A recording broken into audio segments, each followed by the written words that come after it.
In this video, I'm going to show you how to replace your AC tensioner and belt. Let's get started.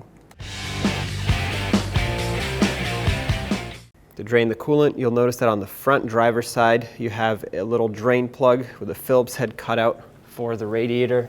So if you stick a screwdriver up here, turn it counterclockwise to loosen it, have a collection bucket ready to catch all the fluid. There you go. We'll just let that drain. At the top, we have to get rid of all these wires here and this hose that runs across. So pull it up, remove it from its retainer.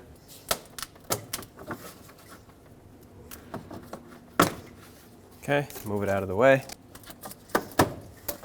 This right here is a vacuum hose. It's a small one, so be careful not to break it. Remove the main power wire.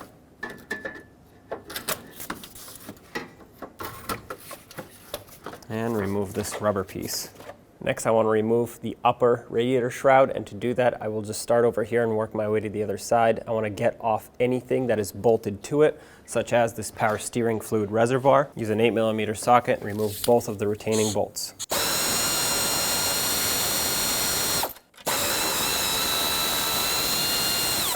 Now you can push this away. To get a little bit more clearance for this reservoir, I want to take out the upper radiator hose. To do that, you need a pick or a pocket screwdriver. I'm going to choose a pick because it'll be easier. And with that pick, all you have to do is just pull out on this retaining clip. Make sure you don't lose it, because sometimes these go flying and you're going to want to save it. Looks like the clip can't come out completely, so I'm going to take out this 8mm bolt so I can kind of maneuver the shroud out of the way.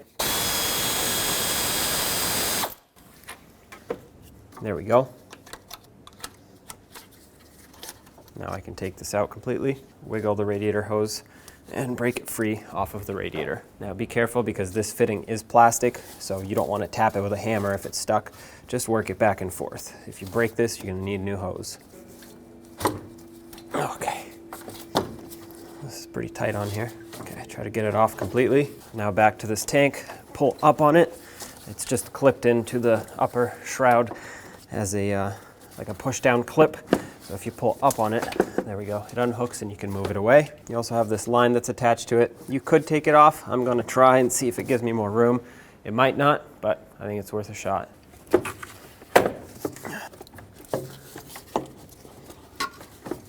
That's pretty good right there. We'll leave all of this as is. I have my battery removed so you can see, otherwise I could not get you a clear shot. But if you look straight down underneath that power steering reservoir, you'll see this 8mm bolt, which holds the upper to the lower fan shroud. Get yourself a long extension, sneak a socket down there, and let's remove it. Gonna have to block your view to take this out, but if you have a magnet, it's also a lot easier because you can come in from the top.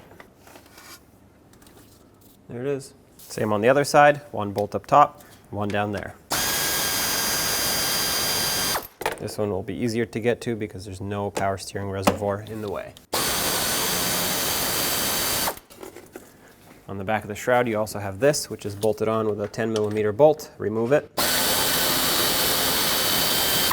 You could unplug it and disconnect the vacuum hose, but why disturb the connections when you can just remove the bolt? Pull it out of the way, leave it connected, and push it aside. Now pull up on the upper fan shroud, and you should be able to get it out of your way.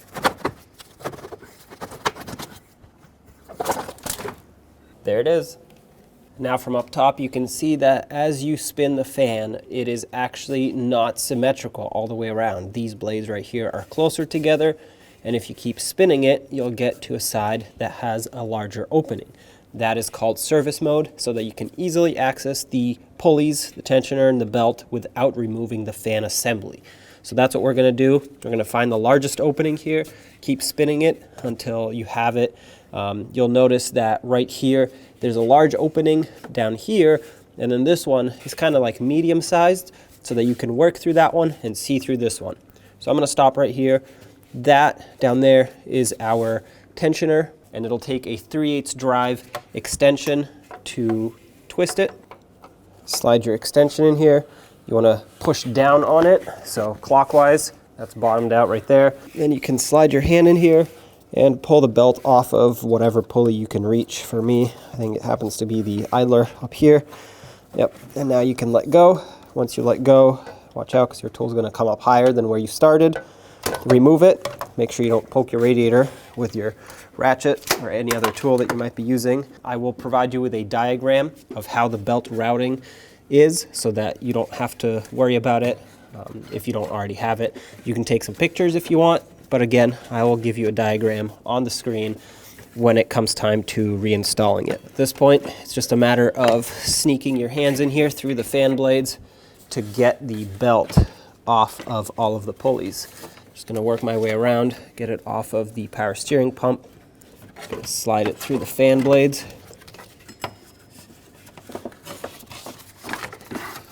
The tensioner, which is all the way down here, 15mm bolt, take that out. And grab it and pull it out of here. Now if you look from underneath, you can see where my ratchet is right there, and I left it on purpose so that you can actually see where to look for the tensioner. You'll notice that it has a 3/8 drive hole in it. I'm going to take my ratchet out for a second so you can actually see it. There it is, right there. We're going to have to turn counterclockwise on this so we can actually loosen it up and pull the belt out. So I'm going to put my ratchet back on it. Again, this is a 3/8 drive. If you pull down, it releases tension off the belt. Be careful because it is pretty stiff. I actually think I went too far with my ratchet. So I'm going to bring it one tooth down. All right, I had to resort to a larger ratchet, or you could use a breaker bar if you wanted to. Basically, at this point, once it's in here, pull counterclockwise. This will release tension off the belt. Pull the belt off the tensioner. That creates some slack. You can pull it off the compressor. Don't let go of your tool yet. Okay, now you can let go. You can pull your tool out and you can continue removing the belt. All right.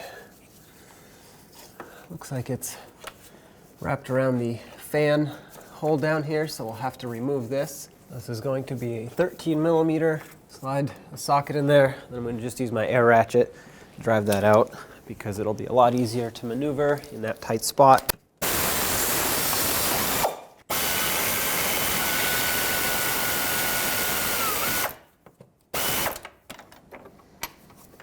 Okay, there's the bolt that we were after. Set this aside. Now I'm going to very gently stick a pry bar in here, pry this back. This will give me just enough room to slip this belt out of here.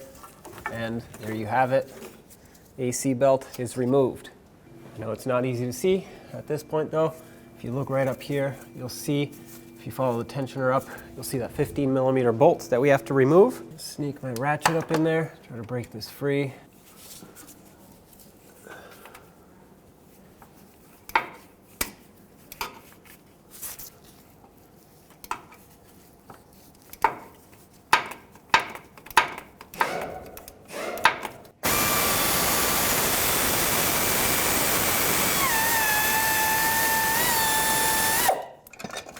Now as you put this in, you'll notice that it has two little dimples on the backside. Make sure that those line up with the engine. It's difficult to show you. I can actually barely see them, so it'll mostly be by feel that I'm putting this in. But basically kind of aim it in the direction, general direction that it was in before it came out. And just like this one, it should fall into place once that lines up. And as soon as it does, start the center bolt through so that it threads in at least a couple threads and doesn't fall out. There we go. Once it's engaged, I'll just go ahead and tighten it up. Still a 15mm socket.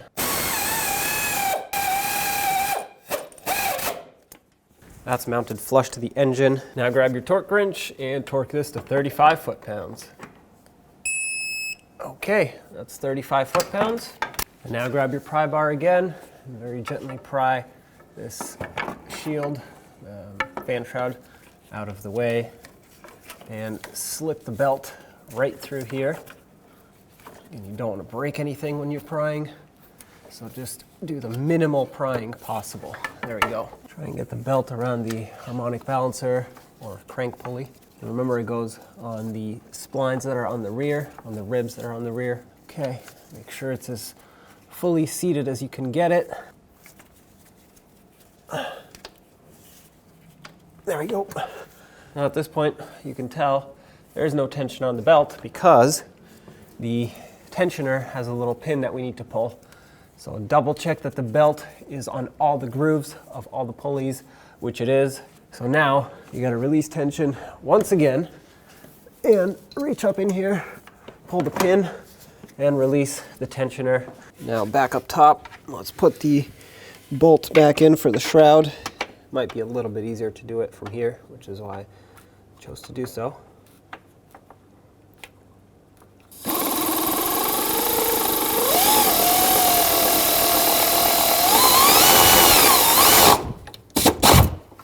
Okay, that's pretty tight, I'd say. Now let's get the tensioner. Careful of your radiator. And you'll see that it has 3 little pins that it needs to line up with. So make sure they all fall into place. There we go. It just did. So I'm going to start on the bolt, that way it doesn't fall off. And then we'll snug it up, torque it to 35 foot-pounds. So here's the diagram on the screen of how the belt is routed. I'm going to speed up the process of me installing it because, to be honest, there's not a whole lot of room to see here. So having said that, I'm going to get to putting this belt on.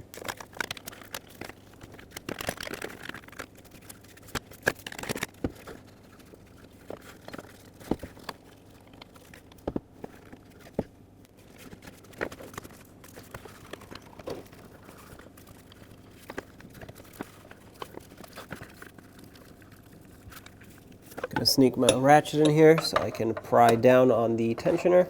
Release tension, slide the belt on, release your tool. Double check every single pulley at this point to make sure the belt is fully seated in all the ribs. It's centered up, which it is. All right, so at this point we can get our tool out of here. And that's it, belt is installed.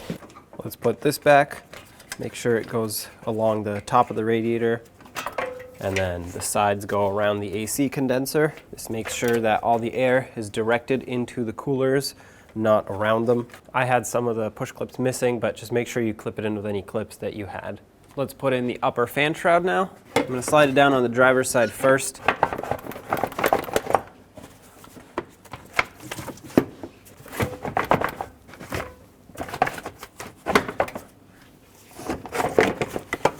There we go. Let's reconnect the upper radiator hose, slide it on, make sure that this tab lines up, and push it in all the way. The slot in here, if you look closely, it lines up. So take that metal clip and put it right back in. It should seat itself down all the way like this. If it doesn't go down, that means the hose isn't fully seated, and as soon as it builds pressure, it's going to pop right off, if not leak right off the bat. So make sure it's in all the way and the clip seats itself down. Let's reattach this here, put the bolt back in and tighten it up. Okay, now let's reattach the upper to the lower fan shroud. So as you can see on each side, there's a mounting bolt right there. I'm going to start with this one because it lines up perfectly.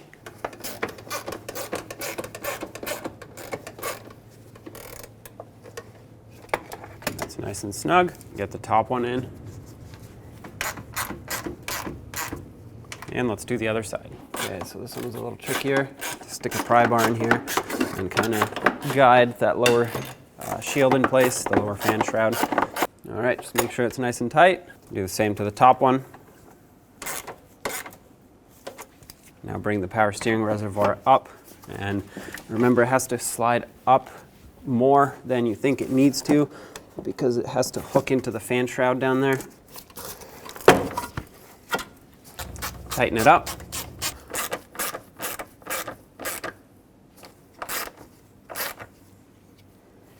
Now let's fill up the cooling system, remove the cap off of your overflow, and pour in manufacturer's specified fluid. If you don't know what that is, check your owner's manual. You'll notice that there's a cold fill range right here. This is what you're aiming for. So add coolant until you get to right about here, and then I'll run you through the bleeding procedure.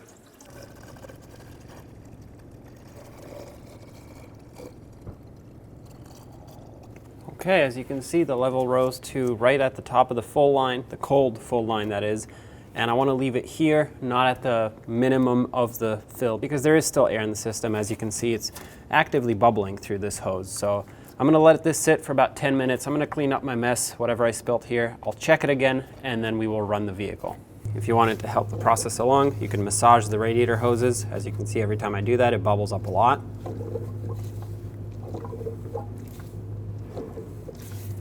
Now let's turn the truck on, turn the ignition to the on position, wait for the glow plugs to cycle, and there we have it, we're good to go. Perfect, starts right up. Now we want to come over to the HVAC controls, put the heat all the way on high, blower on medium, and we'll make it blow on the vents. That way I can feel the heat coming through as it warms up. We want to make sure that we get heat in the cab. If there is no heat coming in through the cab, that means your heater core still has air in it. Obviously, pay attention to your temperature gauge. It's not going to put out any heat until it warms up. But if you don't have heat in your cab and it's fully warmed up, you have air in the system. So shut the truck off, let it sit. Maybe you do another bleed procedure after that, and the air should go away. Pay attention to your coolant level. Right now it's here at the minimum line of the cold fill. Obviously, as it heats up, it's going to rise up. If you wanted to leave the cap open, go ahead, do it now while the engine's cold. Once it runs for 5 or 10 minutes, do not touch that cap, don't open it. It will be under pressure. Relieving the pressure will sometimes help push the air out, not always though. And once we shut it off and it's at full operating temperature, we'll come back here and make sure that the level hasn't dropped too far. If it has, we'll top it back off. All right, at this point, I have plenty of heat coming through the vents. It is not warmed up fully, but I am inside in a garage, so I'm gonna shut it off, pull it outside, take it for a test drive, make sure it gets nice and warm, and then come back and check the coolant level. So at this point, you can go ahead and take it for a road test, and you should be all set. When only the best will do, demand TRQ. The only company that lets you view before you do. TRQ is committed to offering the highest quality aftermarket auto parts that are engineered for peace of mind. Thanks for using and viewing with TRQ.